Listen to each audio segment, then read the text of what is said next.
At 1:03, and thanks for the technology team for your help and to everyone in the room for your patience. We have a really full agenda for you here today, starting with approval of this agenda and of the December minutes.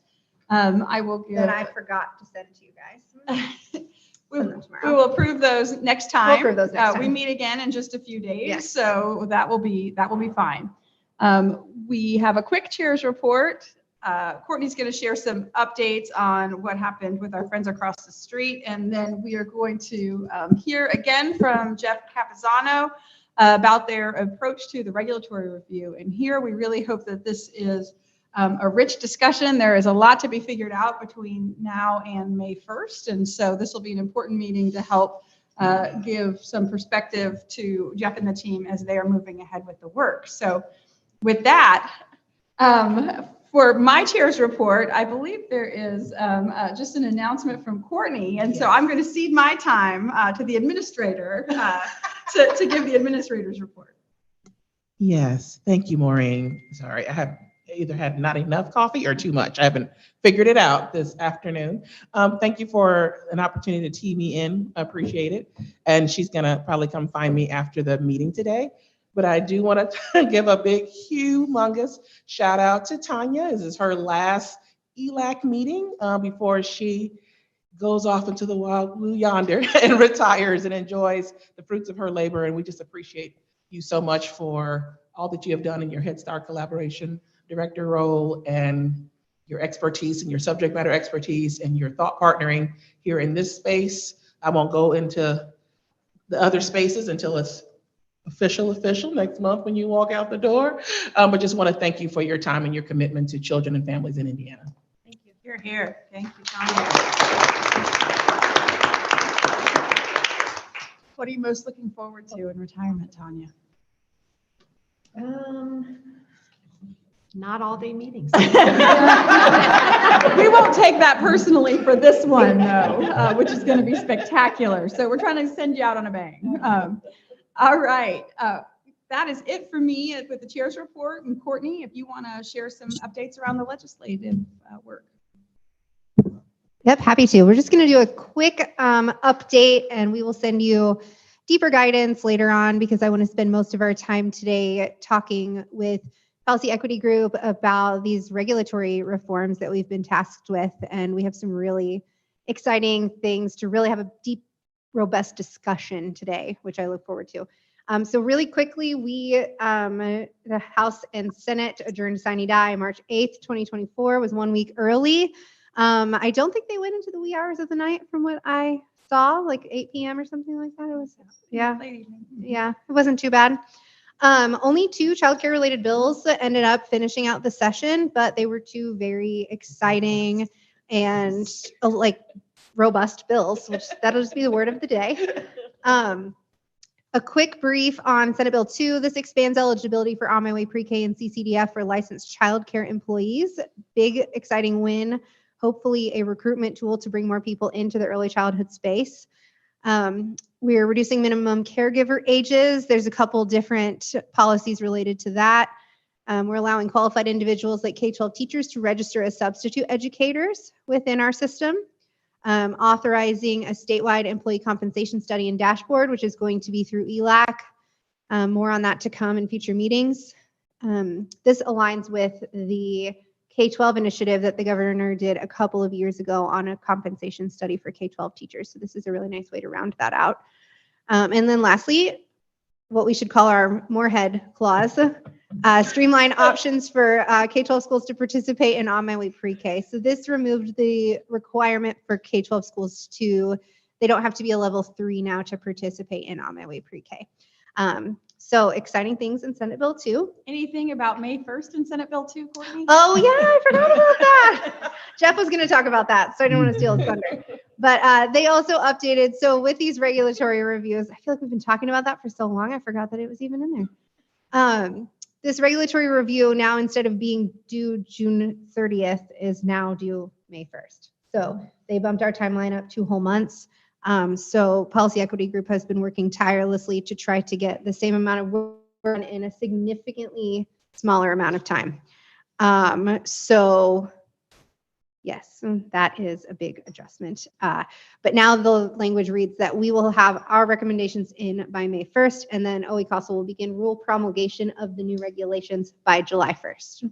So, I mean, as hard as it is to get done early, it's exciting stuff, and we like to see the urgency behind it. So there's that. 1102 was the House's child care deregulation bill, as they refer to it. This increases the number of children allowed in an unregulated home to 7 with limits on non-related infants. The number was previously 5. This increases an exemption to less than 6 hours per day, maximum of 30 hours now, which used to be 4. And expands school employee childcare to allow LEAs to contract with partners to run childcare as long as it's on school property. That is correct? Yes. There are some other items within 1102 that are also deregulation items, but those were some of the big ones that I just wanted to hit on today, and we can go deeper into that. For example, Class 1 homes now do not have to be Class 1 for an entire year before they can apply to be a Class 2. So that has been deregulated a little bit. The school employees, schools that contract with other organizations, those organizations can also access childcare within school buildings too. So for example, if a school partners with a special education co-op, they can also include them within their childcare now. Whereas previously you had to be a school employee, not necessarily a school contractor. So there's a little bit of that deregulation there. That was the gist of it. And I'll just piggyback that, Courtney, official here, Courtney, with a shameless plug for, not so shameless plug for my quarterly town hall. So in August, I'm going to take a deeper dive. So stay tuned. Your local Monday Must Know for the registration of those, where we'll take a little deeper dive together into some of those legislative pieces and have some opportunity for some dialogue as well. Yep. Any questions from Elac members about that? Okay. That's it. I'm going to pass it over to Jeff. I'm going to stop sharing my screen so that he can share his. Great, thank you, Courtney. And I closed everything else on my desktop so I could find these really quickly. So hopefully they are popping up for you right now. All right. Yeah, they are. Yep. All We're right, seeing cool. we're not seeing presentation view yet, Jeff. Yeah, working on it. Let's see. Great. Now we are. Great. Well, thank you guys so much for letting me take some time to talk through the the process Hey, we're Jeff, using. sorry. Now we're seeing your current slide and your next slide. Oh, we're seeing presenter mode. Oh, Yeah, we're seeing your presenter mode. They taught me how to do this. I know I forgot. Sorry. All right, here we go. One more time.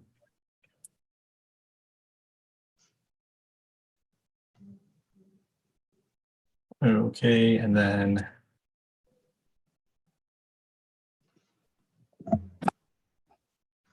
still presenter, right? So let's see. No. How's so. that? On the top, you should see an option that displays settings. Then you can switch it over. So can you see the right thing now? If you click the 3 little dots, you can go to hide presenter mode. Weird.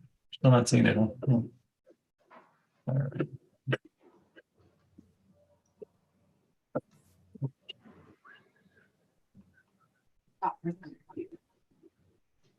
The 3 little dots there at the bottom, are those the right ones? Yeah. Okay, so let's see.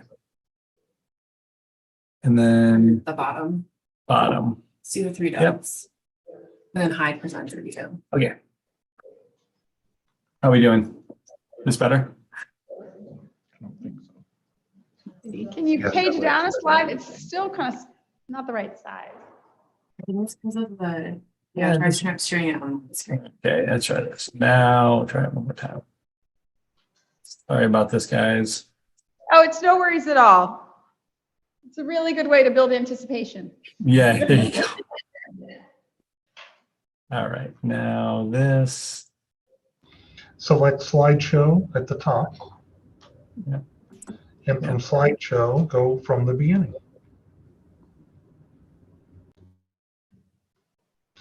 Now The click the 3 3 dots. dots The three dots at the bottom. Hide presenter mode. 3 dots right under there. There we go. Now, no. All right, I got it. I know what I'm doing. Here we go. I got it. You got to unplug it and then kick it.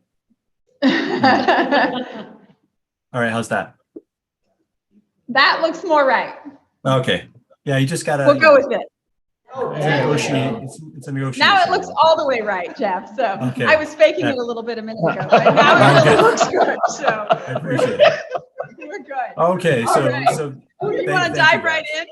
I really do. So thank you guys for taking the time to let me talk a little bit about this. I think we have been very much in the weeds, working through kind of looking at the regulations, and this is really giving us an opportunity to sort of take our heads out of the sand for a minute and think about sort of how we're meeting the charge and making sure that we're going in the right direction. And so looking forward to kind of talking more about this. I think for us, the truncated timeline, is a somewhat cause of concern. I think we've added more resources to be able to really make sure that we get the job done well. But one of the things that we are concerned about is making sure that we have a really strong feedback loop with you, and that in the time that we have, we are really sharing sort of the direction of this and making sure that it's consistent with the way that you're thinking about the recommendations. And I know that Maureen and Courtney do have some ideas about sort of making sure ways to make sure that you guys are in the loop as we progress, and we can talk about that in a little bit. So just want to, let's see, now I can't, oh, my screen's run advance. What? Okay, there we go.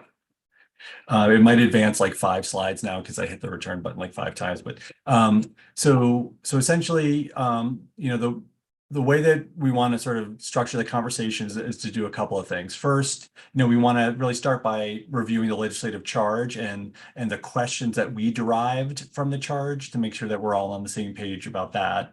Second, we want to, offer some context for the regulatory analysis and the recommendations. I think there are things that, that have been going on in the state that we want to talk about that provide a really strong foundation for the work that we're doing. There are certain federal laws and regulations that Indiana has to be a part of, and sort of that kind of limits the scope of what we can do in terms of recommendations. So we want to sort of talk a little bit about that context. Then we want to talk about the methodology that we're using for the standards review. I think the focus is creating a process that is seen as credible by all stakeholders, and really to have the process and the methodology guiding the recommendations versus sort of anyone's sort of specific perspective. And so we want to talk about the methodology. And then after talking about the methodology, we'll show you sort of how we're trying to employ it with our review of the standards. And then, we want to get your feedback on the methodology, whether or not it makes sense. Is it yielding kind of the right recommendations? And then wanted to kind of open it up more generally. There's so many regulatory sets that you have in Indiana, and there's so many regulations within those. And we have a short timeline. So we just want to make sure that we are like really focused on the areas that you find most important and where your stakeholders have been experiencing barriers with the regs, just to make sure we're going to be meeting your needs as you go into the approval process of these recommendations. So that's kind of what we have in store. So let me start with just talking a little bit, reminding everybody of the charge. And you can see that we did a little, cross out here. So originally no later than July 1st or June 30th. Now no later than May 1st. The legislator asked Elac to commission a third party. I just thought that they lost power. I'm not sure if they're still with you. Oh, they lost I don't know if you want to power. double check. Are they no longer there? Can you hear me? Yeah. Did I lose you guys? Yeah, can you hear me like well, or does it sound like I'm on a fishbowl again? No, I can hear you. I can hear you perfectly. Okay. We lost internet, so we heard nothing. I'd have to thank you for letting me Yeah, be here. thank you for letting me be here, and then we completely lost internet. So again, Oh, well, this is I was on fire too. I was like, We figured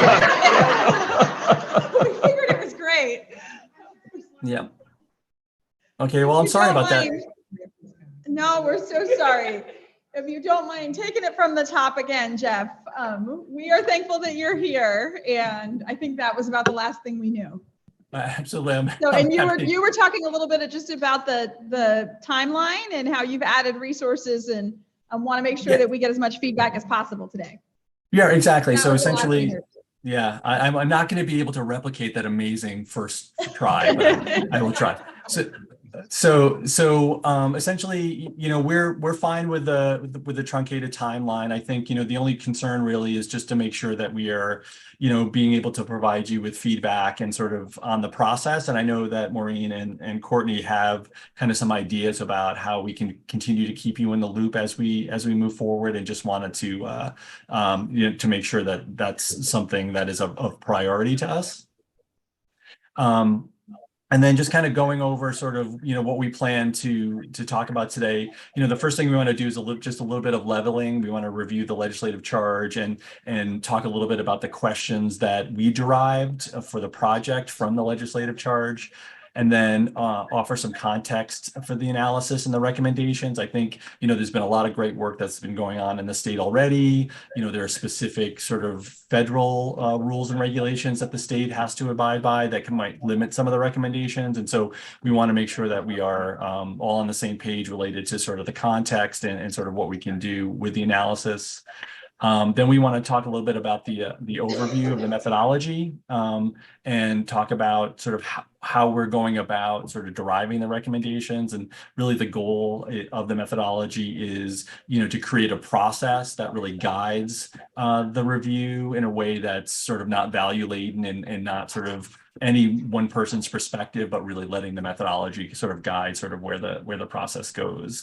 Then we'll give an example of how the methodology is being employed and talk a little bit about how we might derive a recommendation from the methodology. And then we want to get your feedback on it. Sort of does this make sense to you? Is this sort of, would this be seen as a credible way of deriving recommendations from your perspective, things like that. And then we want to open it up after that and just talk more broadly about some of the regulatory questions. I think with the shortened timeline and the fact that there are so many recommendations, so many regulatory sets, and so much content within each of those, we just want to make sure that as we think about the recommendations, we're hitting on the things that are the biggest priority to Elac. And then, we'll talk a little bit about next steps and then adjourn. All right, so let me start just quickly with the legislative charge. As we know, originally the deadline was June 30th, and now it's May 1st. And so what the legislature is looking for is a third-party evaluation to assess these existing regulations for childcare providers and provide recommendations to sort of maintain the health and safety standards. So of course, as we do this regulatory review, our primary concern is really how do you keep children safe? How do you protect them in childcare settings? So that's the priority. At the same time, even in our review to date, there are redundancies in the standards. There's a lot of things I think that can be streamlined. So one of the parts of the charge is around streamlining the administrative burdens, the program standards, and the reporting requirements.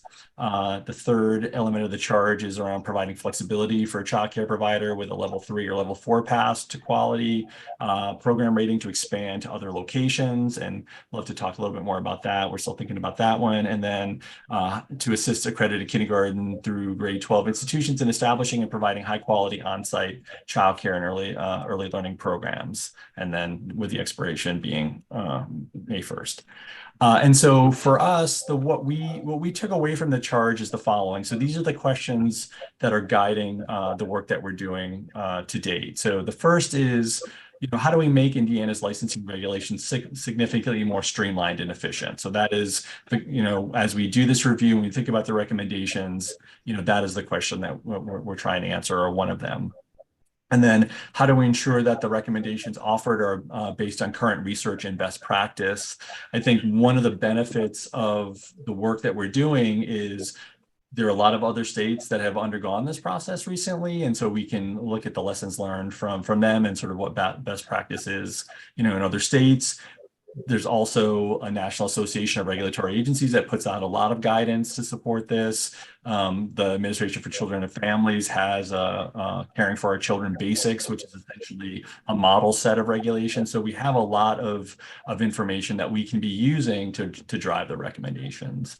And then, just thinking about all of the different types, the regulatory sets that you have, like once we have a streamlined set of standards, how does it affect the need for multiple sets of standards? If we're really kind of focused on those things that are most important to health and safety, is there a way to streamline just the number of regulatory sets? And then, what we learned from other states like Michigan is, it's about the words on paper, right? It's about the regulations, but it's also about the resources that are necessary in order to successfully implement the regulations with fidelity. And so, we're thinking about resources both for the administrative staff to increase their capacity. We're thinking about resources that, providers will need to be able to implement the regs. And so, we have to be thinking about resources in addition to sort of these other pieces, specifically around streamlining the number of regulations. And so those are the questions that we've taken from the charge and that we're going to be working on as we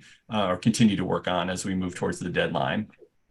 I just wanted to provide just a little bit of context for what we're doing, and you'll see this kind of show up in the methodology too.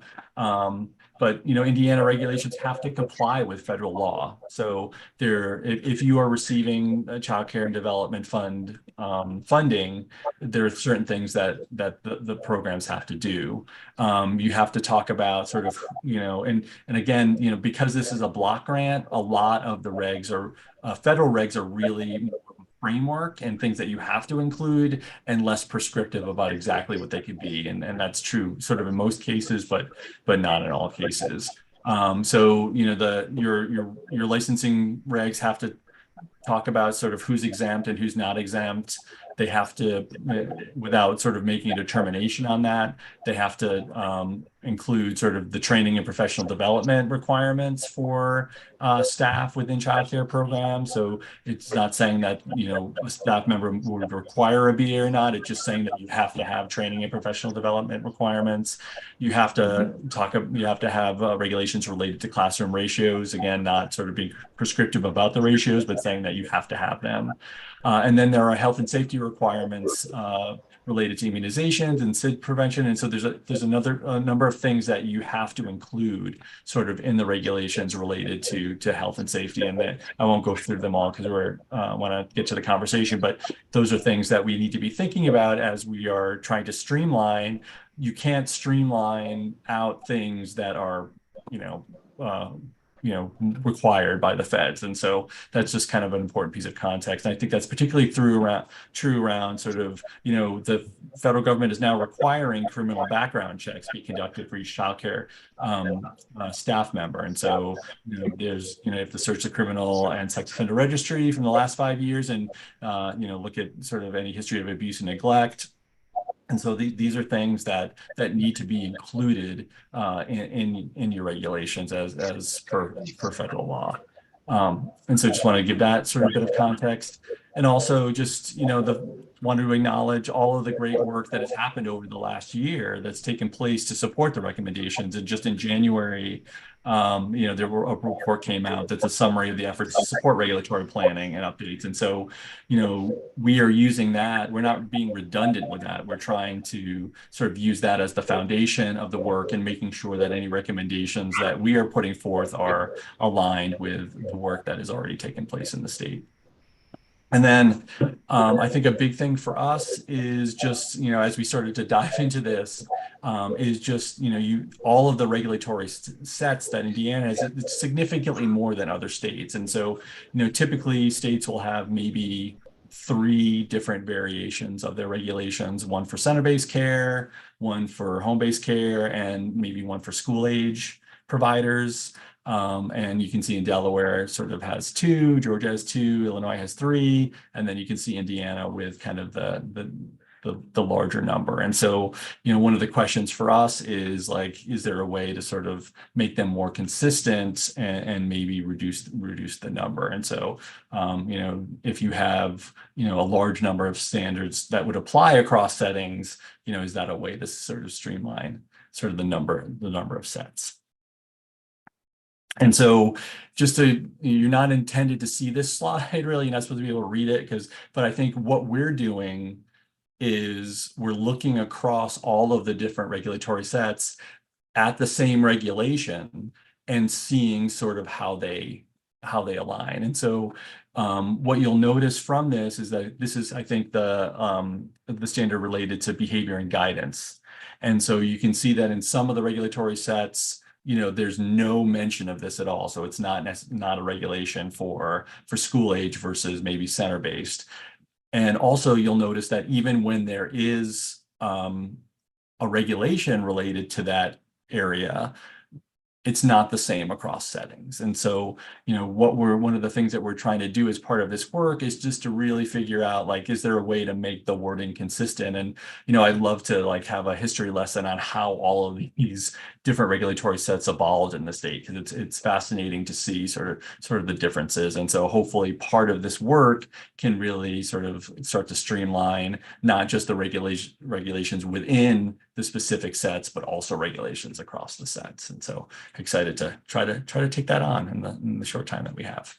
And I think the last thing, by way of context, is that we have to remember, like, we all work together on sort of recommendations for path to quality. And if you remember, like, that level 1 is really the health and safety standards, and the expectation is that providers are building quality off of the health and safety standards. So, thinking about the fact that, we are significantly revising kind of the way that we think about quality, like, is there a way to pull all of the quality pieces kind of out of the health and safety standards and allow them to be a part of path to quality instead? And so that's kind of part of the methodology, is really distinguishing what regulations are really about health and safety, what are more about quality, is it covered in path to quality, can we move it out?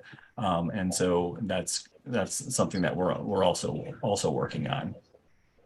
Any questions on that? Does that make sense to everybody? I can't see everybody, but I'm hoping that you're still there. And we are still here. We'll work on Okay. you being able to see us, Jeff. I Any think that- questions from the group before he goes ahead? Methodology makes sense as a preview. All right, walk through the details of how you're going to get there, Jeff. Okay, sounds good. And so given the context, sort of this is kind of the way we're going to get to the recommendation. So, we've done the document review. And so, we've looked at the licensing work group summary report. It's amazing. I would encourage all of you to look at it. It's got a number of really great sort of recommended areas. We've looked at the Child Care and Development Fund federal licensing requirements. We've looked at a lot of the documents from the National Association of Regulatory Agencies, and then really using ACF's Caring for Our Children Basics, which really provides kind of a model set of licensing standards. We've been looking at that as well. And then doing a lot of work, looking at the literature, I think, research on different areas of health and safety. So, a good example is screen times. Like there are regulatory areas, within your standards that sort of address screen time. Our question is, does it align with sort of what the National Academy of Pediatrics is saying about screen time? And so how do you think about, those sorts of, best practices from the Academy of Pediatrics and how that relates to how we might make recommendations related to the standards? And then there's a great state licensing database that really, if you want to look at what all states are doing with regard to like discipline or sort of other areas in the regs, you can pull up sort of what every state's regulation is related to whatever area that you're interested in. And then we're looking at some other states' approaches. I've been reading a lot about Maryland's process and their regulations. They have a pretty robust set of regs. And then we're obviously talking to stakeholders. I think, we just did an interview this morning with the licensing consultants, and they were, you really need to be talking to people sort of at that sort of on the ground, sort of that are actually doing the work to really get a sense of sort of how you might want to make changes. And so we were really appreciative of Courtney Penn letting us chat with the licensing folks, and they were amazing, to the point where I was frantically changing slides right before this to make sure that I was incorporating some of their work. And I think the other big thing to note about sort of stakeholder input is that the licensing work group that has been going on for over a year really had an amazing amount of stakeholder input. They had they developed sort of a committee that I guess you had it was an RFP, you had to apply to be a part of it, and then they took a really great sort of cross section of stakeholders, and so we have a lot of stakeholder input that we have through that work group. And then the big piece of this, obviously, is the methodology around the analysis of the current regulations. And so this is the way that we're doing this.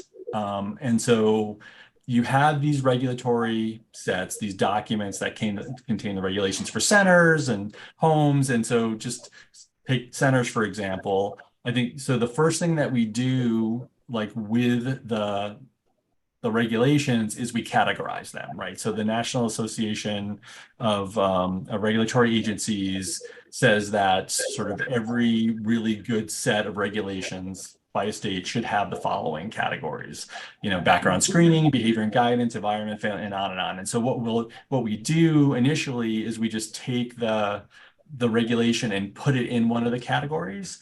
And I think one of the things that's great about that is it allows us to start to identify redundancies pretty quickly. And so, because there might be things that would be in behavior and guidance that might also be in personnel and training. And so being able to sort of group them, in a way that you can see sort of whether or not there are redundancies, I think is really, really important. And so we categorize them by the categorization, and then we look within each category specifically at them, asking, is this actually a health and safety regulation, or is this a quality regulation, right? And so for health and safety, if it actually gets categorized as health and safety, then we go into an analysis that is a methodology that is used quite a bit sort of across states, by saying, how well is this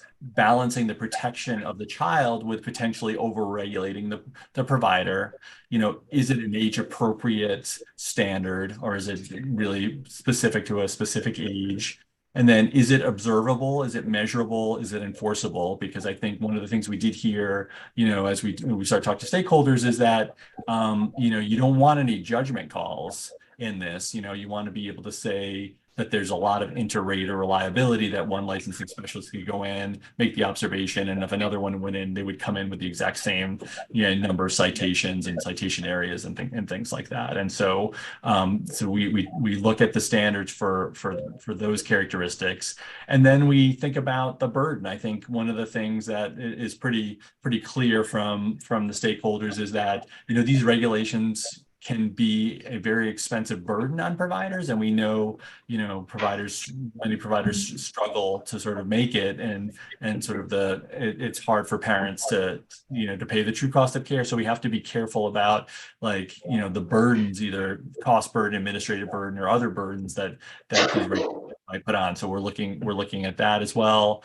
And then looking at are these frequently waived regs? Are these frequently cited? How do we know whether or not this is something that a lot of providers are getting caught up in or not?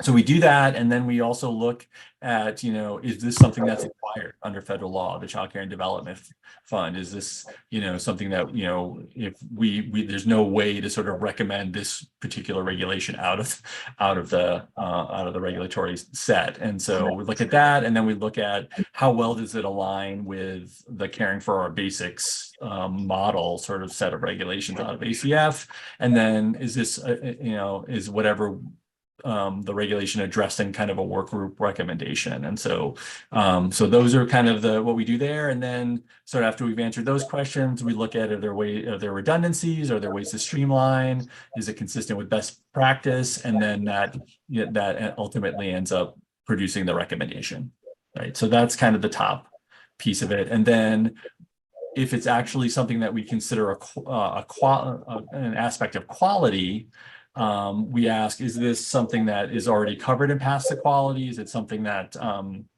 that doesn't necessarily need to be in the regulations, because that it's actually a level 2 provider would have that characteristic. And so so that's kind of the overall methodology that we're using for every single regulation across all of these. And so we're having some fun going through that. I hope that makes sense. Does that make sense to everybody?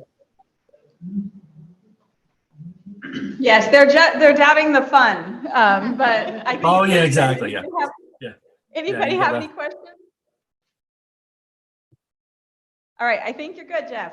All right, great. So sorry I wanted to take you through that because I think it's really important, like, to know the process that we're moving towards, that'll help us move towards the recommendations. And so now you get to have some fun with me, and we can go through kind of how we're employing this methodology to like a specific regulation, right? And so we took discipline as what we think is a kind of an interesting reg to kind of work through. And so essentially this is the regulation for centers, and it's about inappropriate discipline. And the regulation reads, any person while on a child care center premises shall not engage in or direct any of the following activities towards children: inflict corporal punishment in any manner upon a child's body, hit, spank, beat, shake, pinch, or any other measure that produces physical discomfort, cruel, harsh, unusual, humiliating, or frightening methods of discipline, including threatening the use of physical punishment, placement in a locked or dark room, public or private, placement in a dark room, public or private humiliation, yelling, or abuse of profane language. Staff shall not associate disciplinary action or rewards with rest. It's and on and on. So caregivers shall not use any timeouts. And so what we did here is we ended up taking this regulation and running it through our process. And so the first question is, like, does this address health and safety?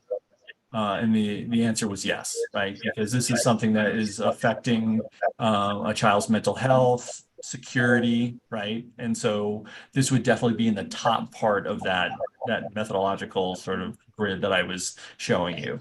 And then, is it age appropriate?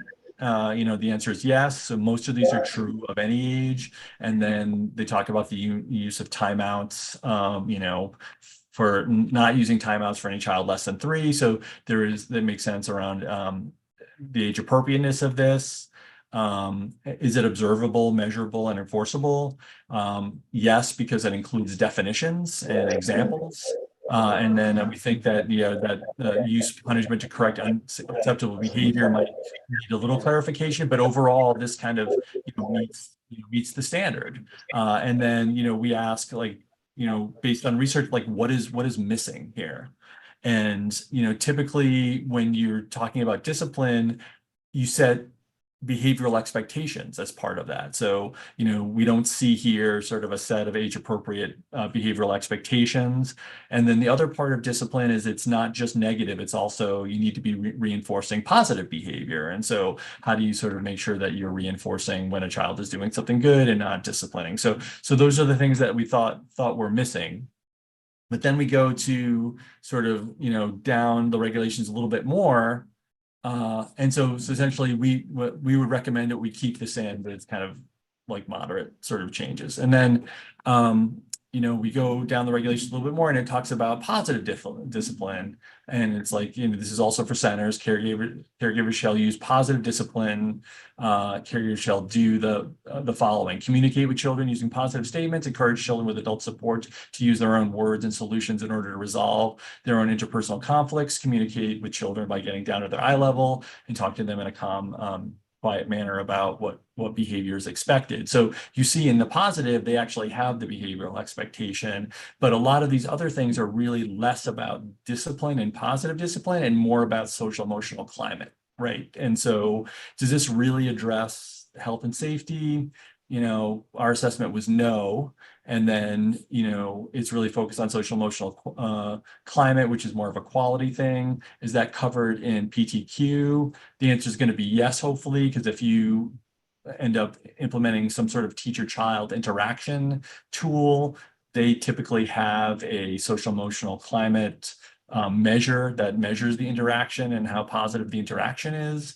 And so that's where you would capture sort of some of the things around encouragement and using positive statements.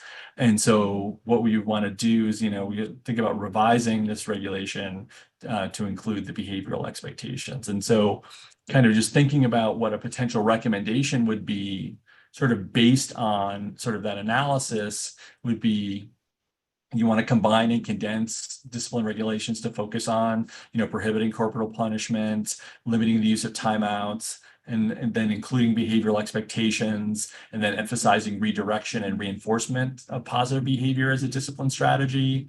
And then one of the things back to that kind of slide that you couldn't read, this language is not consistent across all of the different settings. And so what you would want to do is make this regulatory language consistent. I don't see why discipline policies would be different in a home versus a a center versus a school age program. And so that would be sort of what we recommend. And so here's an example of analysis leading to recommendation.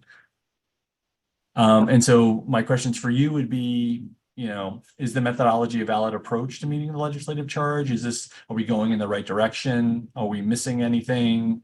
Is the example recommendation derived from the methodology consistent with what you're envisioning?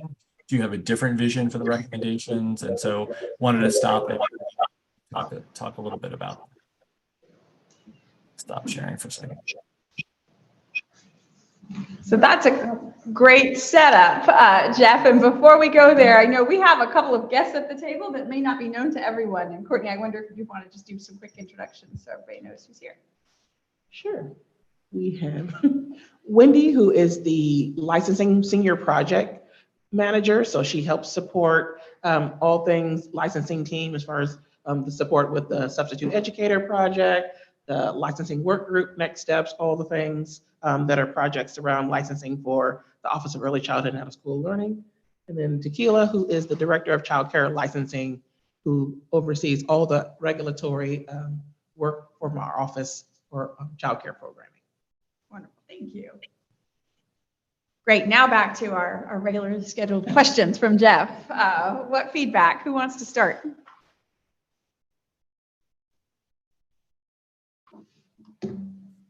We are still here, Jeff.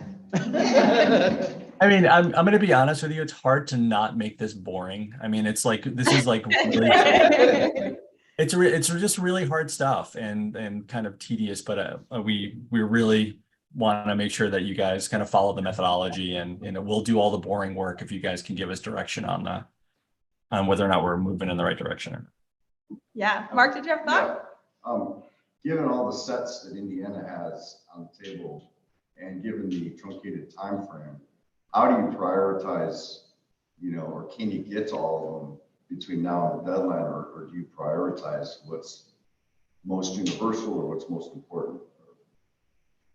Yeah, that's a great question. And I think one of the last discussion points for the group is, do you have specific areas of priority that we should really make sure that we are not overlooking? And, you know, it was interesting because we were going to do a poll, but we forgot that you guys were all going to be in the same room because we do most of this by Zoom. And so we're going to like have a discussion about like, here are like thinking about those categories, like ratios and like, you know, health and safety, like are there some that we really need to prioritize over others so that we make sure that we do good recommendations on those at least? And I think Courtney will talk about this too. These are just the recommendations. Then this goes into rule promulgation, which is an entirely new process with more stakeholder engagement and more opportunities to provide input. So we're gonna do our best to hit on all of the topics that are important for recommendations, and then there'll be more opportunities, I think, over the next year as the rules get promulgated. And it seems like, just to add to that, it seems like if there are priorities that have universal applications across the 4 levels versus level specific ones that, you're kind of cherry picking things, it seems like the priority might be to solve for as many things as possible the first time around. Yeah, I think that's very sensible. I agree. Kim Brooks has a question. She's on. Yeah. Did you get unmuted? Perfect. Yes. Hi. Can you hear me okay? We can hear you, Kim. Oh, hi. Great. I just have a question about the structure of the recommendations. Is it like kind of based on the sample you just shared about discipline? Is that going to be kind of the consistency shown with the examples of kind of like what to do type things in all of the recommendations as your I know we probably want to try to streamline it as much as we can, but are there always going to be more kind of like the positives of things that we want to see and listed within the recommendations? Definitely. I mean, I think our goal really is to streamline as much as we can and to align with best practice as much as we can. So we're trying to do those two things simultaneously. And I do think, given that there is a lot of redundancy, even with those 2 discipline standards, like you don't need 2 different standards for discipline. You just need one, and you can just target that one at the things that best practice is and research is telling us are the most important things to focus on around discipline. And so the goal is consolidation, alignment with best practices and research at the same time. Did that answer your question, Kimberly? I hope.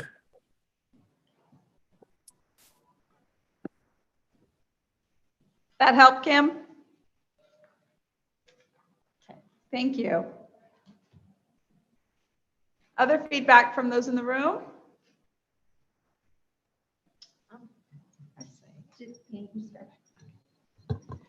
I really liked what I've seen with me being on the front line as a child care provider, hands-on every day. And I do like the way that the health and safety was presented because at this point, every day it's about us keeping the children safe as well as ourselves, and just keeping that positive atmosphere. We can teach after we make sure that they are safe, but it's with all the behavior issues that we have, that is our number one goal, to just continue to implement a positive environment as well as making sure that they are safe. And once they feel that, and the teachers feel that, and then we can begin to educate them. So I did like what I said. I like the presentation of it. Thank you. We appreciate that. Tanya, I wonder if you think about the intersection with Head Start standards and how you feel about that. I like the thought that of trying to unify, it's probably not the best place, but just bring things more in alignment. I like that thought process. To my colleague's point, that is in the trenches every day. I think what concerns me, and I don't advocate not being healthy and safe, but it also concerns me on the other end, on the high incidence of child incidents that are going on in Head Starts and early Head Starts, and I'm sure we're not the only ones out there that are having high incidents. So I think my question, Jeff, would be, have you brought in that information as well to kind of balance it? We You're lost muted. your audio, Jeff. Hold on just a second. Oh, try again. Now we hear you. Can you guys hear me? We Yes. can. Okay, great. Yeah, no, I think that's a good point. I think you know, the things that we think most about as we're doing this work is the stakeholder perspective, right? And so we're coming out of COVID, you know, we understand, you know, that there, as a result of COVID, we're seeing different behaviors of children in the classroom. And, you know, you're never going to be able to necessarily regulate sort of that piece, but we definitely want to make sure that we are protecting the children from abuse and neglect. And the fact that, you know, that's why the resource, I think, component of this is so important, because you can write any regulation you want related to, you know, preventing abuse and neglect, but it's really about how are you providing providers and teachers with more resources, either mental health consultation or other things, to be able to help them deal with the behavioral issues that they're seeing. And so that's why, as we think about sort of the questions at the beginning, it can't be just about these words on paper. It has to be about sort of the other resources that we can recommend to be able to support providers in implementing these regulations well. I don't know if that's helpful, but I think we are going to sort of maybe go outside our scope a little bit and really talk about how to support providers in those sorts of I think ways. I agree. I think the key is going to be systemic approach, because you cannot just regulate it to make it work. That's right. But on the other end, and I think, okay, because I'm a little partial. I think OECSL does a great job of developing resources that make that available, that support folks. I think we could always get better, but there are some amazing opportunities that we have out there. And I think if we can just move forward on the guidelines and we're all on the same page, I think would be great. Great. One thing I'd also like us to consider, just kind of thinking about the discipline, not just the exclusionary practices and how we want to limit that, but also the inclusion of all the children in the learning environments. So I think we should keep that in mind as well. Yeah. That's a good point. Excellent. And Jeff, to Tanya's earlier question too, I know at one point we had talked about getting all of the sort of recent violations or some sort of summary of that. I don't know if we've incorporated that in our thinking yet, or if that's still on the to-do list. Yeah, so one of the, you know, part of the methodology, I don't know if it was on the slide or not, is that we want to see kind of, you know, where programs are getting tripped up with their, like, where are they getting cited? And a lot of this work has also already been done. We haven't really had a chance to analyze it yet, but it would be interesting to see kind of, you know, maybe even over time, how these citations around sort of abuse and neglect might be increasing, and sort of what we might need to do about that from sort of a resource perspective.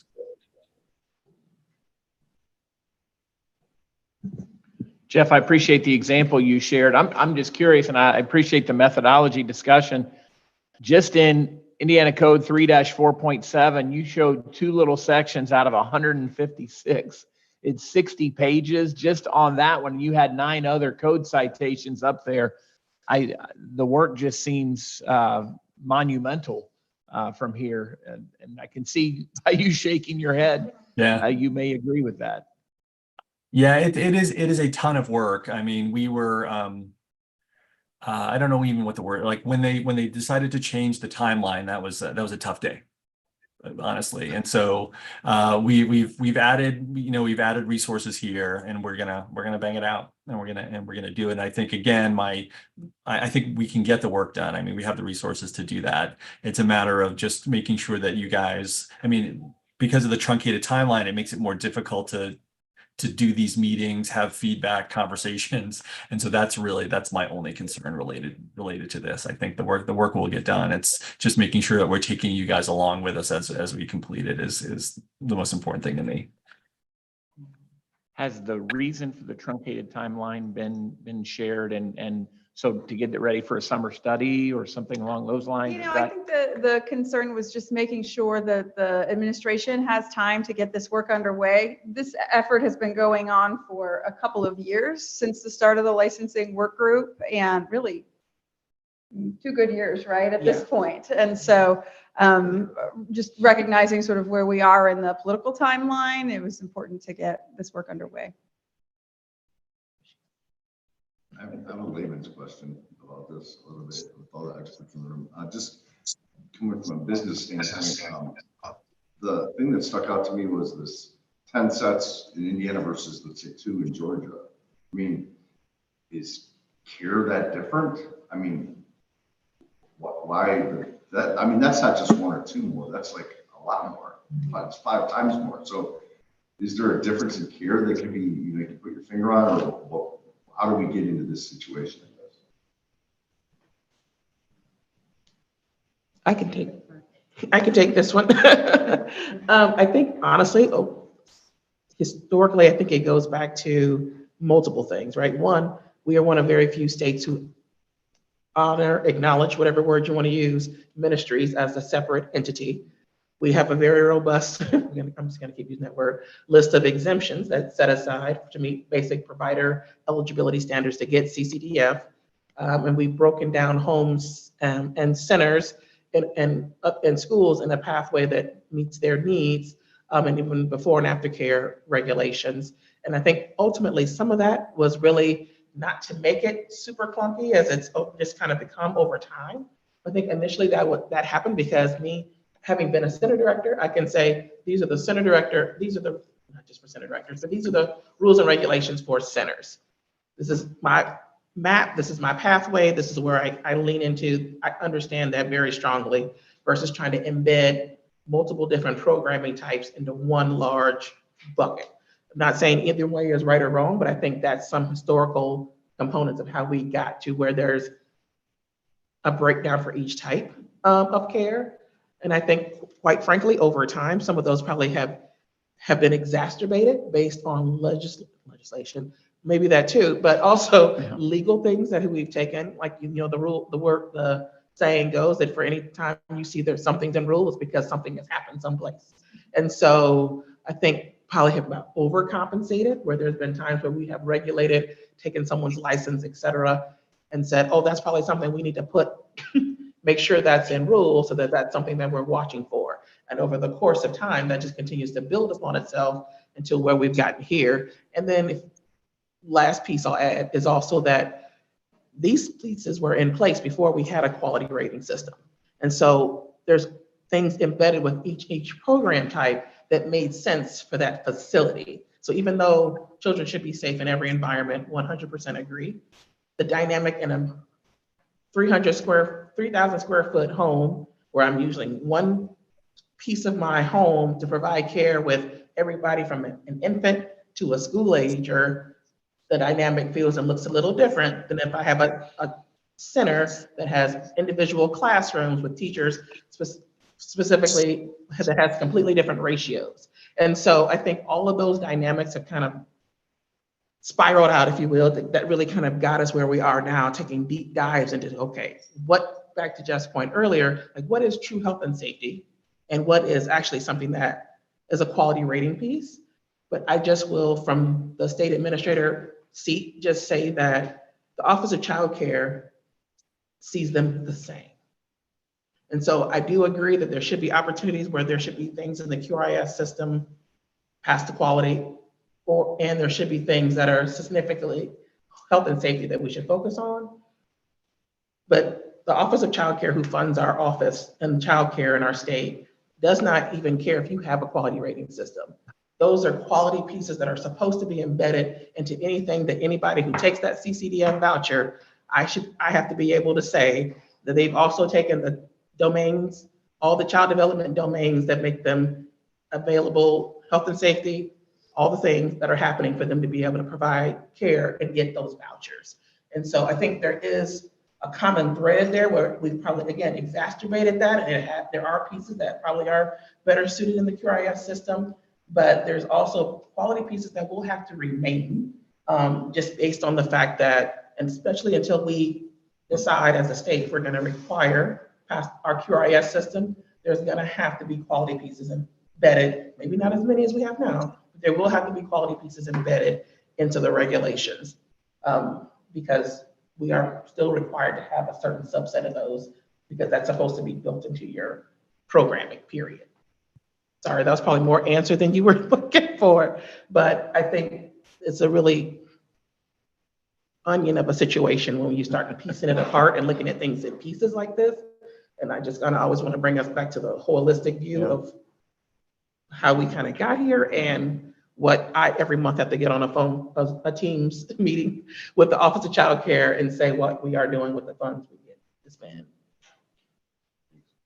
I mean, those are really good points. I think, when we saw the charge around sort of streamlining, we thought about it in two ways. One is really about, the individual sets and how to streamline the regulations within those. But then at the same time, like, is there a way to sort of streamline the number of sets? And we're going to see if we can come up with recommendations around that. I think Courtney's point about the federal requirements is really important because, that's part of what the vetting process is as we go through the methodology is like, is this something that can't be taken out because it is something that the Office of Child Care would, mention to Courtney on a call or a monthly call. So we have to be careful about that. And I think even within those parameters, there are opportunities for streamlining for sure. So,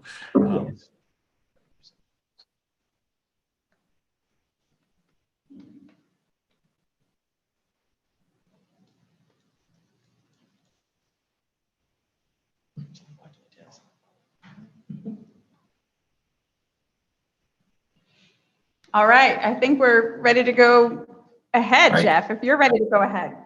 Let's see how I do on sharing slides here. We're just trying to stay connected here in this room. Yeah. Got it. Okay, can you guys be able to see that? Okay, so I'm feeling that we feel that the methodology is valid, right? And if there's any if we're not going the right way, you guys would have told me. So we're going to continue with this process as we move through the sets. And so and it sounded like the recommendations were okay too. So if there's other things that you think we should be doing, we can continue to talk about those for sure. Okay, now let me see if I can advance. Okay, so let me just take a minute. Let's talk a little bit about I think one of the pieces that we do want to talk a little bit more about are these priorities for different areas, but also we wanted to talk a little bit about staff requirements in particular.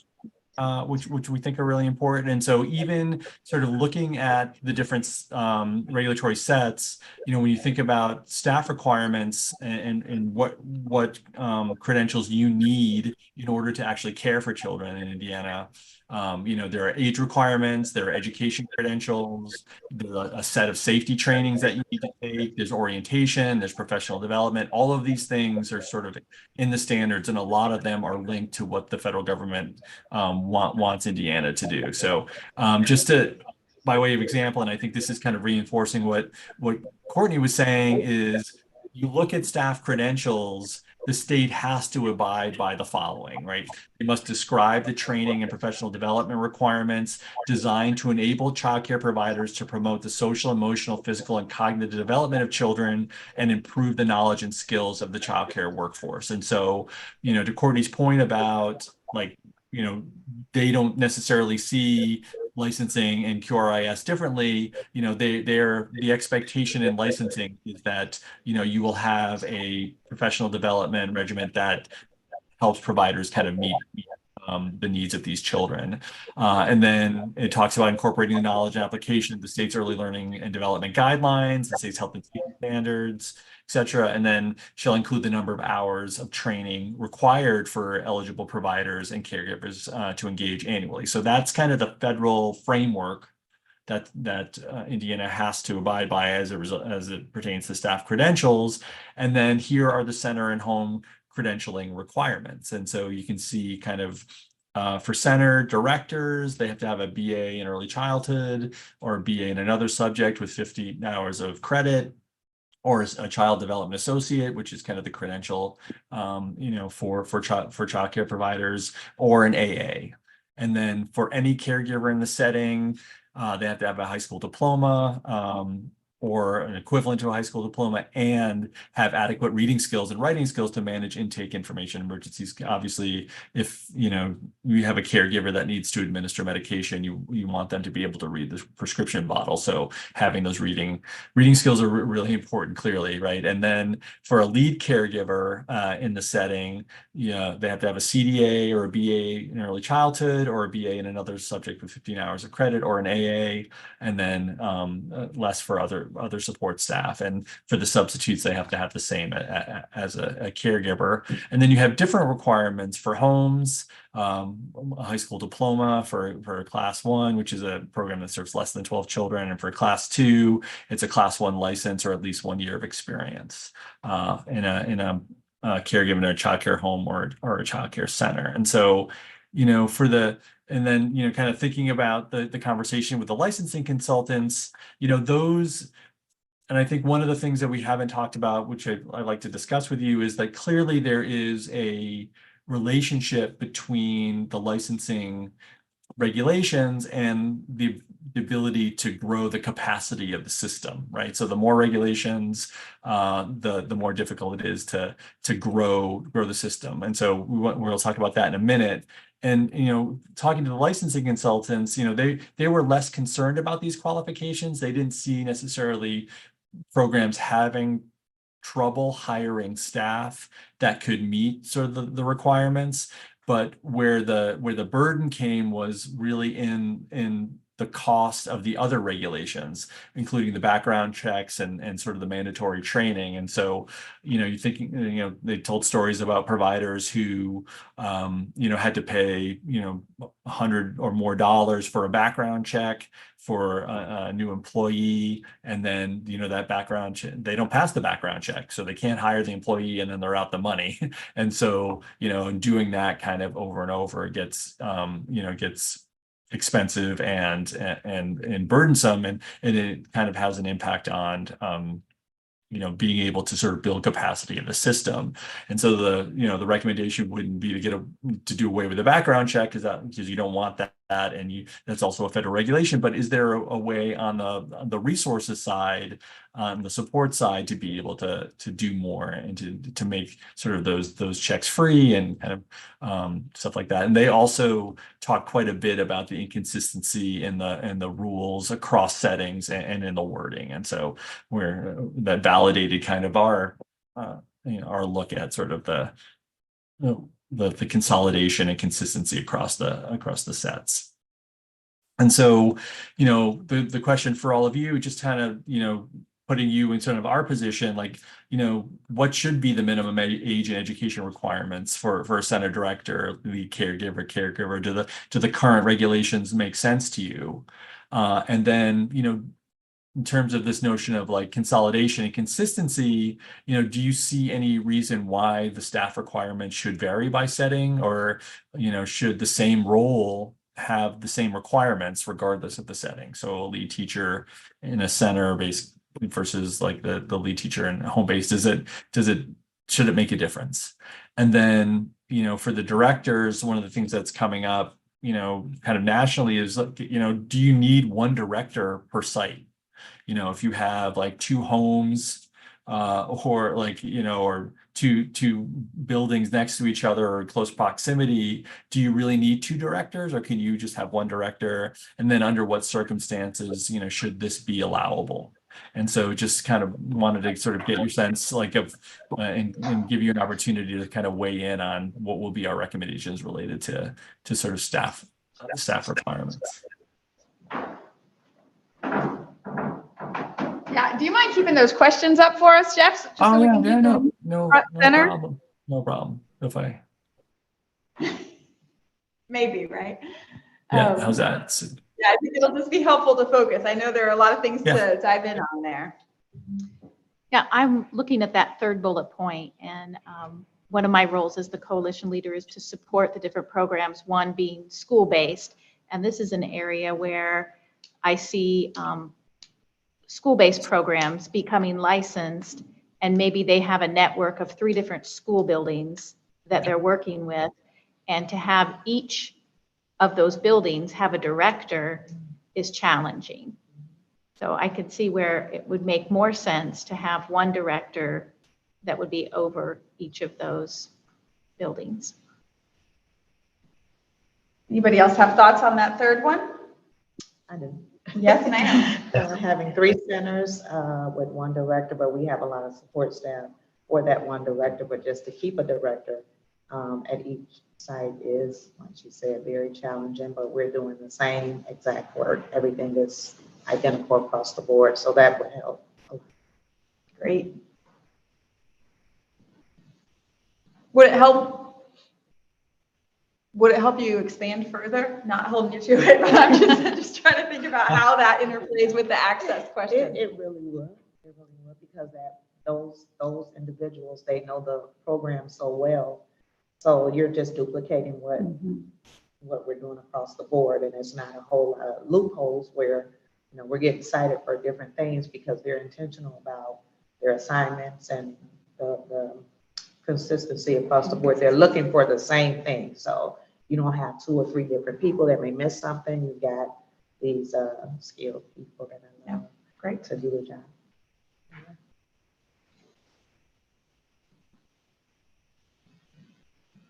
You've been quiet over there, Madeline. Any thoughts on that third one in particular?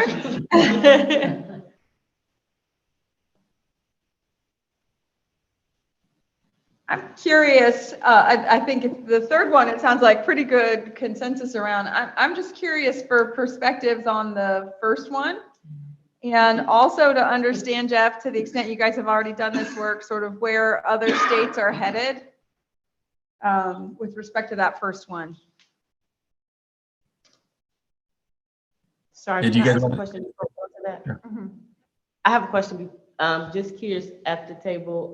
If we go back to bullet point 3, and there's one director, what would you consider the responsibilities for if there's not a director at that location on that day? What does that look like as far as who's in charge, who's held responsible? Is it the director? Is it the owner? Is it the person? Do you have to have somebody qualified at that location in absence of the director? I can maybe answer for schools because I think that'll be different for centers, but in an elementary school, you've got principal and several other support people on staff and licensed teachers maybe in the next classroom. So I'm not sure who would be in charge. I think that definitely needs to be looked at. I think the center director would definitely have to be easy to contact, to be able to be get accessible and get to that location quickly if needed. Yeah, I love that question too, because that's actually something that, you know, we can look at other states and how that have done something like this to see sort of how they are sort of articulating the supervision of the site in the absence of the director. I guess in looking at question number 1, I don't know so much about the concern for minimum age so much as his educational level and experience. If you're looking at a position for a center director and a lead teacher, and I know right now, you know, you're looking at what minimum of age 18 to become a child care staff person, not necessarily a lead teacher. So I guess I'm looking at that. Are we giving equal value point towards minimum age education as well as education? I guess that's my question. I have questions around that one too. Like, how are we defining the difference between a lead caregiver and just a caregiver? Is it based on how many hours they're with the children? Because somebody could just be hired as a caregiver and they're maybe what we call the closer in our world. And they could be with the children by themselves for 4 hours in the afternoons, but only have the caregiver educational like level, but really be doing a lot of the lead caregiver stuff. I think it's just going to be really important to define, I guess, what those roles are, and really, I guess, what they're responsible for, so that way their educational level can be kind of matched with what they're supposed to be doing. Yeah. Yeah, I'm sure they're go back and look. Sorry. And thinking about education as well, my bachelor's degree is in elementary education. I did not have the 15 hours of early childhood experience when I started. And so as a lead teacher of a classroom, that would have made my program, I would not have been able to have been hired by some programs. And really, as a a public school employee, I feel like that my elementary education degree would have been sufficient to lead a classroom.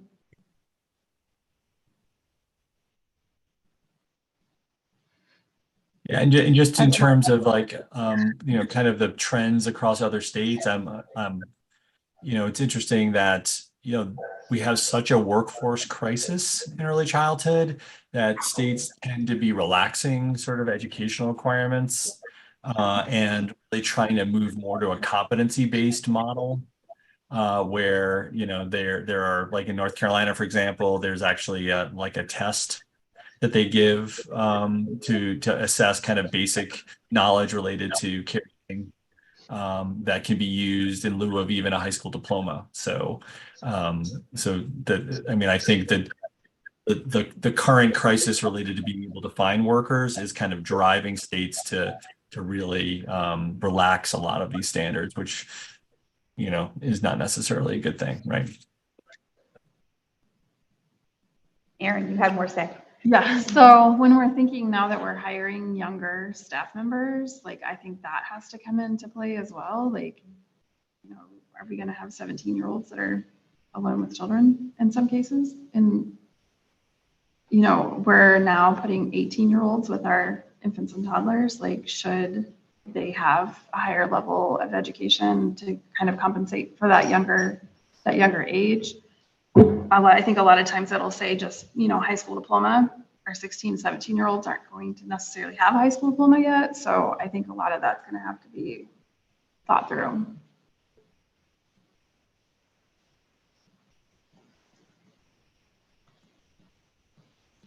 Other feedback or questions? Sorry, Jeff, go ahead. Yeah, I'm just curious about kind of this notion of like, an age requirement versus kind of an assessment of competencies. Is it really about the age necessarily, or is it about like the fact that we feel that if you're that young, you would not have the competencies to be able to adequately care for an infant?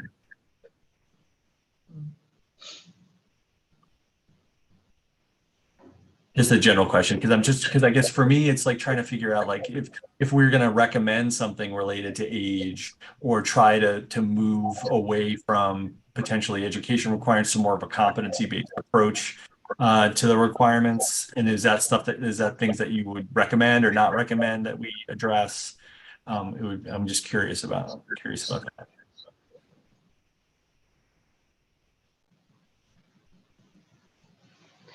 Well, for me, it's so critical and it's so crucial that you get people in, but you do have a lot of young people that has a lot of common sense. And it's just having people, even people with credentials that come in and just not connected or tied to the program. So what we do is, when we hire people, we give them a certain time to get certain credentials, and they move up. We move them up as they get educated. Mm-hmm. We create opportunities and we create jobs, because at this point, just using different the hiring opportunities that are out there, not a whole lot of good choices. So we just kind of promote from within and go from there, because we can talk about it, but in reality, it's just like it's really hard. So you just start from like ground zero and build your program and invest in, those people that could be a potential good employee that will stick with the program. And that's how we've grown. We just give those opportunities for them to grow, to learn, and we've been successful. You're finding the right raw material. I agree with that, because I think about all the babysitters I've had for my kids over the years. And I've had some 15-year-olds that were awful, and some 15-year-olds who were remarkable, but I would be with them, all night with them. And so I think the focus, I agree with, Lydia, I think the focus should be more on competence. Even competencies, even if there's some slight, like a micro credential requirement or something, some training to go along with that, just innate competency. But it seems like age is kind of a silly. That's what I was thinking. Yeah. And I come from the world of corporate HR, so to kind of align with it, there are people who interview really well. then and they don't necessarily be the, top level employees when you hire them. Then there are people who are very resistant or reticent rather and shy and end up being a real good employee. And to your point, you can have 15-year-old with strong common sense. You can have 20-something. We had in our child care program where she had master's degree and she talk about not having common sense. She took wet cloth and folded it in half and stacked them up in the closet. And all of a sudden, Does she know my 17-year-old? I mean, so that's why I was talking about earlier in the question one, that, it's the education class experience. And so I'm very much for the competency-based model. Yeah, I think we have a lot of potential workforce out there in that high school age, especially as you combine this initiative with the redesign of high schools and the idea to try to get more students out into internship and work-based learning experiences while they're in high school. And I think we got to be careful if there's an age requirement that we don't limit that potential pool of people who might want to go into this line of work and get started early and help fill some of the workforce needs that are out there if they have some sort of training behind them to make sure they're going to cover the basic safety requirements and things that we want to cover. So I think age has to be really take a back seat to what their competency level would be my And I think added to that is this notion of the childcare work being a career option versus just the work that somebody, steps into, because I don't know what to do. Like I asked a lot of the kids in high school already for, colleges. So what are you interested in? I don't know, but I think maybe I'll go to psychology because I like digging at people's brains or talking to people, whatever. But, they don't really get the scope of what that means. So like in Fort Wayne, the Fort Wayne Community School, I know Kim is hearing it too, is that, with their training and things, and they do have early child program, is really trying to make it a career option for juniors and seniors who are looking to go out in the real world. So I think that's something we also need to gently, because our biggest challenge, of course, is the compensation issue, which Lorraine knows that I've talked about to death. So yeah, I think that is an issue that we do need to, at least keep in mind. So piggybacking on that, we're working on a registered apprenticeship right now. And with that, juniors in high school will be able to get on that apprenticeship and be employed by childcare settings. So, we're talking about 16-year-olds that could be helping with our workforce issues. So I think we need to keep those opportunities in mind that will be available, hopefully soon.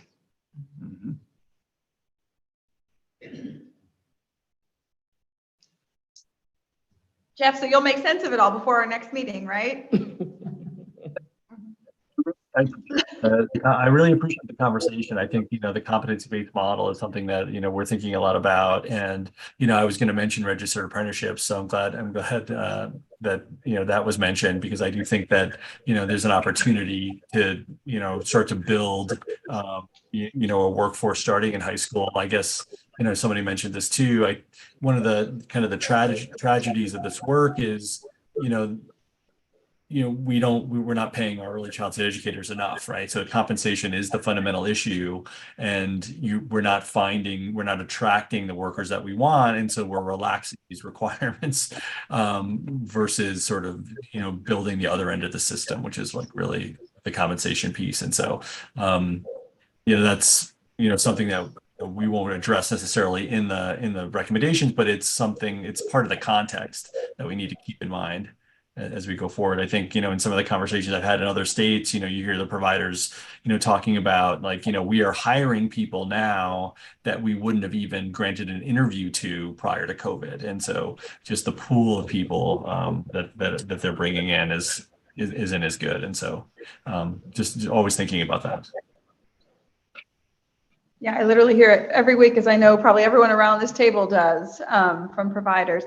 We haven't talked much about the middle question, although Aaron, I take your point about sort of the hours that people are working in where they are in what role and what reality looks like versus sort of what our staffing model might look like. And I can say across our 13 centers, that's often very different, and I'm sure that's true elsewhere as well.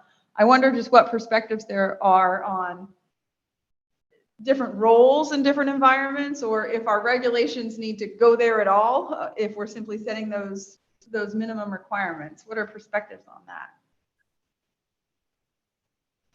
I think if you're setting those roles and the scope within each role, then I don't know that it matters necessarily by setting type. I'm thinking through like the out of school learning, like the school age programs, you know, Lakshmi's after glad school. you are. I said, Lakshmi's glad you are. So she worries Like about the that all out the of time. school time, like those after school programs, I think a lot of times they're just labeled caregiver, but they are really kind of in a more of a lead role, especially if there isn't a director on site. So I think we just have to think through some of that. I think it could potentially all sort of be, I mean, if you're caring for children, you're caring for children. If you're teaching children, you're teaching children. So I don't know that it matters necessarily by designating, 10 different settings, but I think we have to think carefully about what they may be doing What's in the some of scope those of the settings. practice? Other thoughts there? This end of the table's been quiet. Any thoughts on that one? We're here to listen. He's already captured all mine and then some, so. But yeah, I really just wanted an opportunity to hear what others in this space. I would say we have been having this same conversation and then trying to figure out what that looks like, because it's very different requirement currently in a home versus a center versus a ministry. And do you go, if you want the same, do you go up for the others or do you go down for centers? So I think that's where this conversation we would have to really, really think about. And it depends on who you ask, how they answers that question. You have someone who is struggling with paying back student loans because they went to get a degree in education, and then you say that education is not needed. They may not be so, happy, versus you have someone in a home who has been struggling to get a CDA and now it's not needed. They may be excited. So, I mean, it's a heavy conversation, and we're just interested to see what you guys feel, because we have been having this conversation for quite some time. Isn't the goal that we want what's best for children? Absolutely. So I think thinking about going down in my mind doesn't work. Like, why would you lessen any of the requirements? If you want what's best for children, you always want to increase what's best for children. We don't want to be the bottom state of the 50 states. So, I mean, I get the student loans and all of that, We're but not ready to compensate home providers to go out and get their bachelor's degrees. And we told them all they needed was a CDA for the last 100 years. yeah, and I'm not saying she's getting to. the But bachelor's if we degree is the answer. I'm just baseline saying, it, like, it's gonna be a rough way going overall. Because what would that baseline, what would you be comfortable with that baseline education being for all program types? That's just a curiosity question. Yeah. If there was one for all types, what would that be? Some sort of online micro-credential that possibly the state could either pay for or help pay for.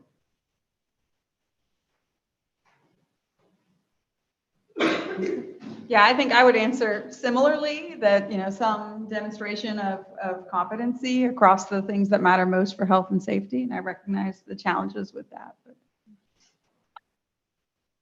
I think that also gives you a baseline for what kind of training is needed if you have that model as well.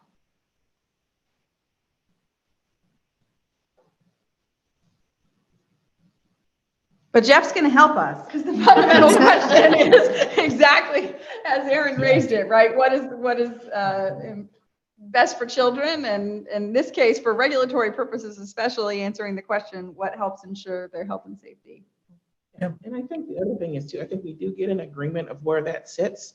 But I think the thing that always we are always toggling between is the fact that unlike a school or I'll just use that as an example.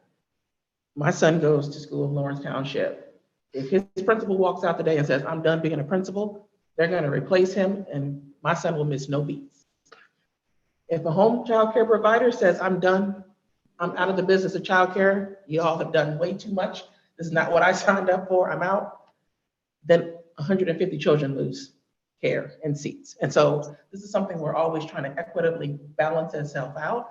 And I think that's just one example of, I think, yes, we all want the same things. We all want what's best for children, but we are also talking about private businesses who can very well say, actually, then I'm done providing care. And some people at the table may say, well, that's the folks we want to go exit. But there's also parental choice in this mixed delivery system we offer. And there's some families out there who are happy with Sally down the street with a CDA who actually, my children have thrived ever since they attended her care because she gave them one-on-one attention, or, so those are, I'm not saying either camp is right or wrong. I'm just teeing that in as something else for us to be reflective of as we're making these very impactful suggestions, that we have to also remember that we're talking about business entities who can just play or not play, and families who have the opportunity to choose based on their beliefs, based on the environment they choose for their child. There's so many dynamics in there that really are important factors to consider as well. One other dynamic I would just add is if we look at cost of care, and if we make the streamline, is that home provider that was charging $150 now going to feel like she should charge $350, and then what does that do to the families who cannot afford that $350? Just multiple things to think about. If we, I 100% understanding a baseline of streamline, but if we create one type of program, we have home providers who are also going to want equal compensation. Wow, this is okay. I was just gonna say, maybe you need the centers and the homes to be separate, but I think thinking about, there's just, I'm glad this is not my job, not my. Well, thank you. Well, thank you. There's a reason we brought you guys this question. I'm just thinking, like, because you have a lot of home providers that operate, 5, 10 different homes. So are they considered a center director at that point? You have one sitting beside you. I'm sorry. So, I mean, so should that be treated differently than just, somebody down the street that is maybe caring for 10 children? Like, does that matter how many children or how many staff they have? I think looking at the schools is different than centers, because like you said, a principal walks out, they're just going to put somebody in, or a teacher's going to step in. Like, it isn't that easy. But I also know that there are a lot of communities that have verbally said, well, the ministries just don't have many rules, so let's just open a bunch of ministries. Right. And I don't think that's the answer either. Like, if it's a ministry operating as if it's a center, then maybe it should be regulated as a center. So there's just a lot. Yeah, no, Well, and I don't disagree with you. I think part of the methodology and the wisdom of what Jeff is walking through is that if we can agree that, hey, these things are integral to the health and safety of children, then we can start to ask ourselves about, like, okay, well, what does matter about this setting or that setting? And so if we can get it streamlined down to that set of stuff, then I think it will enable some of those conversations. Yeah, I mean, this has been a great conversation. I think it's really, you guys are articulating the struggle between the need for capacity and the rules related to health and safety, and sort of how they relate to one another. And so I think part of the goal with the methodology is, where's the balance between those things? And we will continue to work on that. I just really appreciate being able to hear all of this, because now it's going to send me back to look at other states and new questions and things like that. So thank you. Anything else on that, Maureen, before I? No, I think let's keep moving. I know we're getting down to it on time. Yeah. So I think more like, so this relates to the priority conversation in terms of like where we might need to focus our time based on the truncated sort of timeline for the recommendations. And so just wanted to have a general discussion related to these questions, like, what are you seeing in your stakeholder groups are the biggest struggles with the regulations. And then, what other things that we need to be taking into account as we develop the recommendations? What else do you want to see in the report? And then we were going to do a poll, but I think maybe we can go back in a minute to that slide where it had the categories of the areas of regulation, and then we can have a discussion related to which of those categories seem to be kind of the most important. And then we haven't talked a lot about supports, but I've heard a lot about the need for compensation, and so I think one of the things that we really need to work on is kind of the fact that the licensing consultants have such large caseloads, and there's a very specific relationship, at least like in the work that I do in Michigan, that the licensing process can be a backlog to building capacity because you have these large caseloads for each of the licensing specialists in Michigan, and it takes too long for new sites to get licensed. And so just to give you a sense of that, so we've sort of, I think, made progress in Michigan. So the current caseloads, I think, in Indiana, from the conversation we've had, is you've got 100+ programs per licensing consultant, and we know that there's a strong relationship between licensing capacity and system capacity, where you want to get new programs online, but it takes a long time to get the licensing specialists in there and to get things kind of going. And just in the governor's budget this year in Michigan, they're going to add 147 new FTEs to the licensing department because they see that as such the impediment to building capacity, and they're really working hard to build capacity. And so just wanted to sort of talk a little bit about that, and we'll probably have, like, in the resources section of the recommendation, we'll talk about the need for that. Let me just go just to paint done really quick, and then we'll go back to the questions. I just want to sneak this in before the conversation, because I know we only have 20 minutes left. But essentially, the way that we see the final report looking, we'll have the introduction that talks about the legislative charge and the history of the work that's been done in Indiana. We'll do a primer on the current licensing landscape, talk about all the different sort of regulatory sets and the variation, and then the licensing process, and this desire to change the culture of licensing from just a pure compliance mentality to more of a source of support for programs. Go through the methodology that I just described, and then we'll do kind of our assessment of the current system, and then we see kind of 3 sets of recommendations. One set specific to the streamlining of regulations and the consistency across the regulatory sets, and then some process regulations, like, so how can we streamline the way that licensing is conducted, technologies, recommendations, things like that. And then, what additional resources are going to be needed, both at the sort of administrative level and at the provider level, to support sort of the safety and well-being of children and the monitoring of that. And so this is kind of, and we can send these slides out, and we'd love to have a longer conversation about whether or not if we did a report that included these, is this sort of gonna meet your needs for the charge.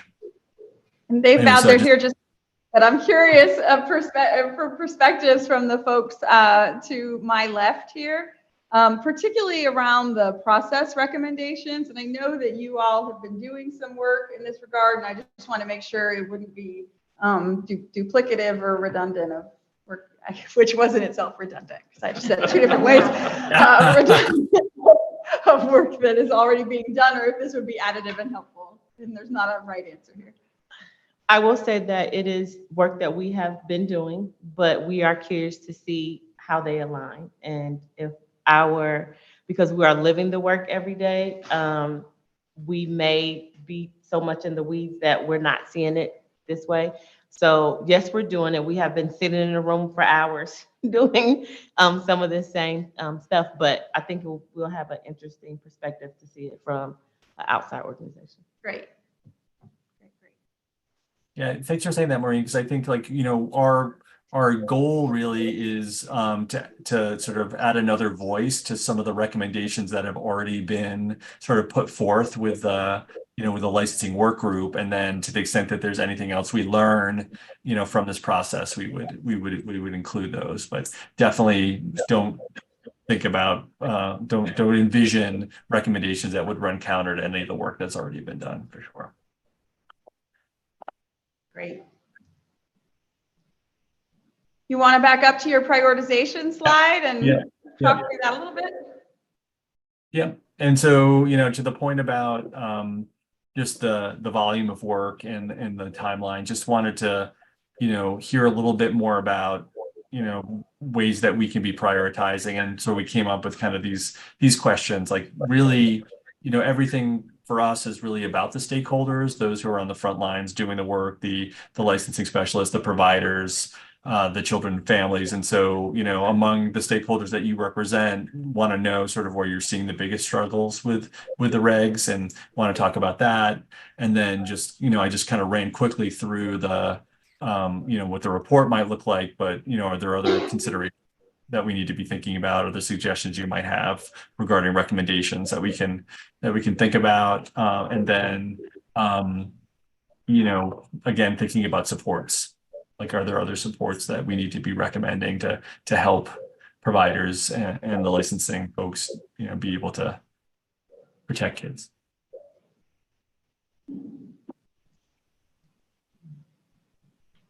Anybody have any pet buckets you want to make sure get prioritized? And truly, Jeff, at the outset, when we knew that this date might change, we had conversations around that, and your team feels confident we can get through it all. So this really is just those places where if we have extra effort to give, where will we sharpen our pencils that much more?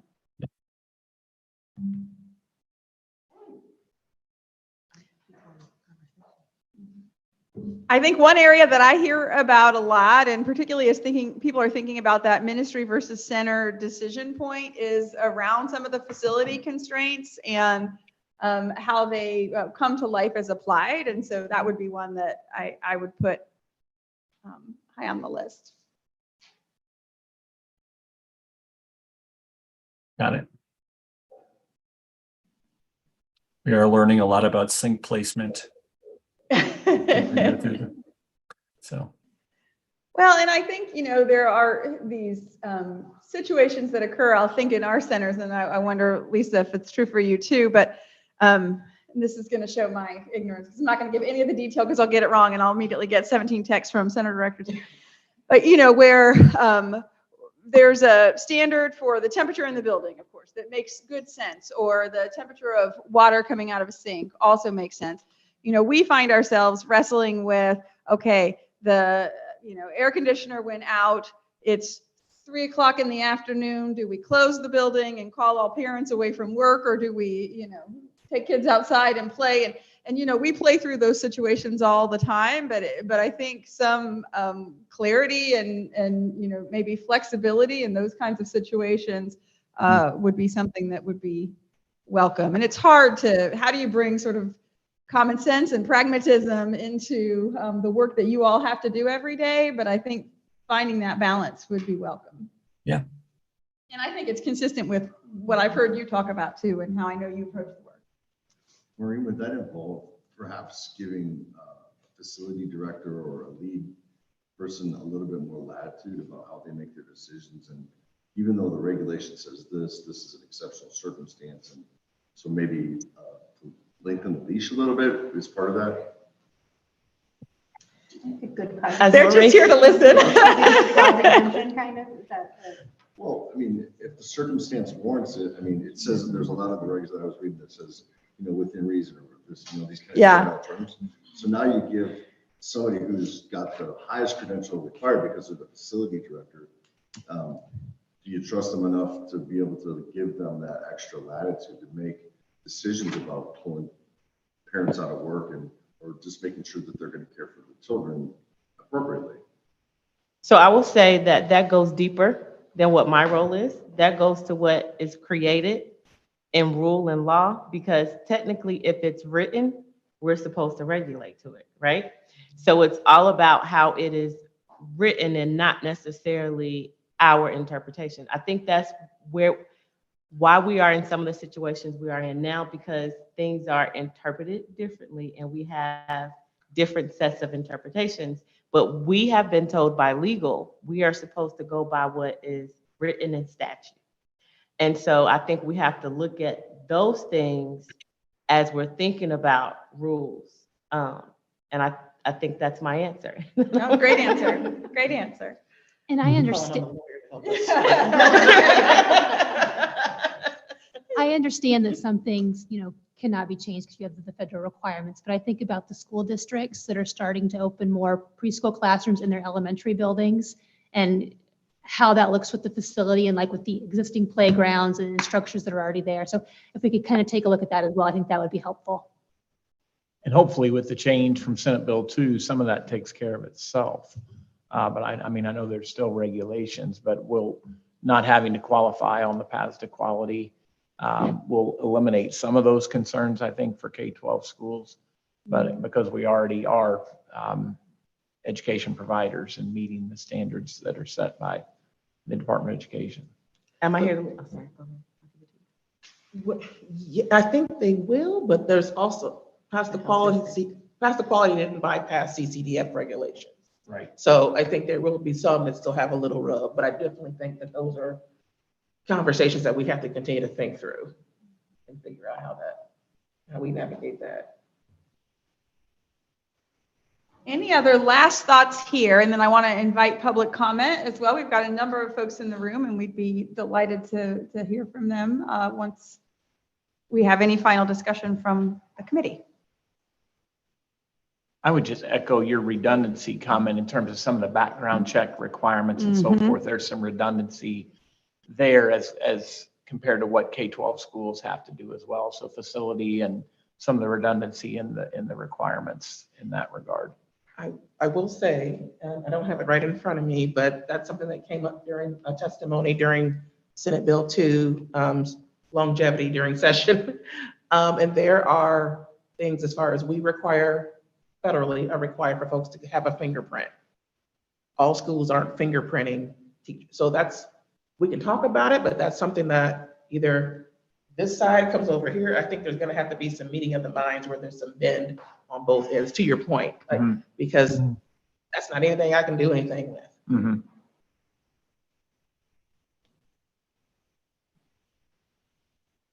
All right, wonderful. It's been such a helpful discussion from the group, and I saw Jeff taking notes as well. I think we look forward to coming back to you all, and as Jeff alluded to, Courtney and I have some thoughts on how we might gather additional feedback, not just from the members of this committee, but also from folks around the state as we get more of a straw man created that people can react to. We've been talking about these things conceptually for a very long time, and I think we need some probably rubber meets the road conversations before we finalize these recommendations as well. So we'll look forward to sharing more about that soon. Thank you, Jeff. Yes. Thank you guys. All right. Really, really helpful. Wonderful. I'm known for screwing up the agenda, but I think, Courtney, the last thing then is It public and comment. I will share my screen, but my computer died. So, That's all right. Well, we will invite public comment from anyone here who would like to offer it. We ask that you limit it to 2 minutes just so that we have enough opportunity for anyone who wants to speak. If you don't mind just starting by introducing yourself. Okay, I will. Yeah. Okay, my name is Hanan Osman, and I'm the Senior Director of the Professional Development Department at the Indiana Association for the Education of Young Children. What you are suggesting, the work is great. Taking us from 10 standards beyond any other state to 3 or 2 is great. But I would like for us to reconsider what we are recommending and suggesting for the education of the lead caregiver or assistant teacher, however we call them. And I think we will agree soon what we are going to call them. First of all, licensing, we call it the baseline of everything in our field. But we need to build career ladder for our workforce. We cannot say we are happy only with micro-credential or competency-based only.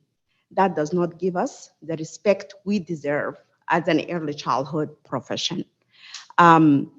We need to allow people who wants to go for higher education, for people who wants to get a CDA, for people who want to get more education. Competency-based has no value if it's not going to lead to a degree or a credential. So we need just to be considering that when we are recommending, because you have a lot of people in these states, workforce, who has worked very hard in the last 30 years to go from just the 260 clock hours in any competency in the CDA to get their master's degree. So it's doable for our workforce. Our workforce is not dumb, is not stupid. They can get degrees and they can take our places when we retire. So we need to consider that when we are looking at the credentials. We cannot limit opportunities for the single parent, for the demographics we have in our workforce. That's all.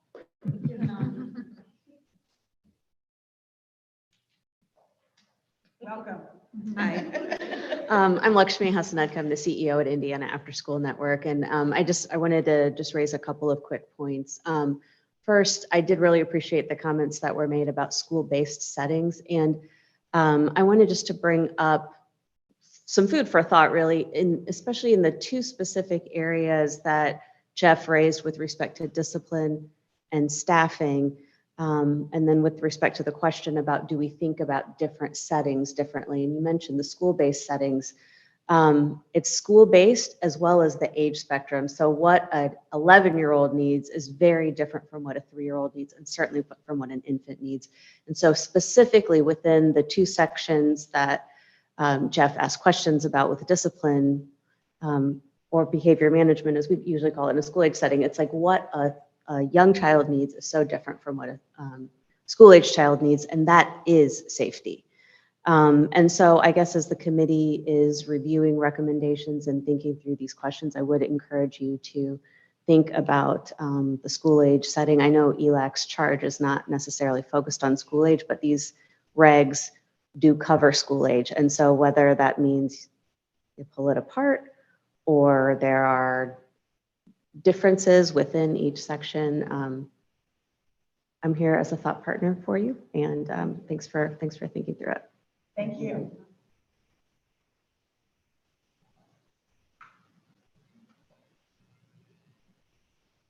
Anyone else? All right, going once, going twice. Anyone online? We can't see who's there. Kim had to leave early. Okay. So that was it. Okay, great. Well, thank you all for your active participation. Thanks for our public commenters for offering their voices as well. And we will see you all. Do we have our next meeting scheduled, Courtney? I believe we do. Yes, so end of April, what is it? It's March, yes, end of April. Great. No, end of. Yes, end of April. Yeah, our next one, that date has not been released yet because we've had some or has it? Which one? I'm trying to think. Have they both been released?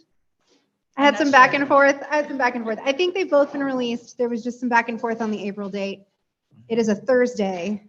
April 25th is. Yes, Thursday, April 25th is the regulatory review. There was some questions around the May meeting that may change. So 25th in this room, April 25th. May 14th currently. Yes, May 14th may change. Maybe not. It sounds like there's some continued Yeah. consternation. So we will send out an you email out of and of town? course, post it for anyone who Yes. wants to join from the That's what public. it is. Yes. All right, thank you, everyone. So with that, we are adjourned. Thank you. That's why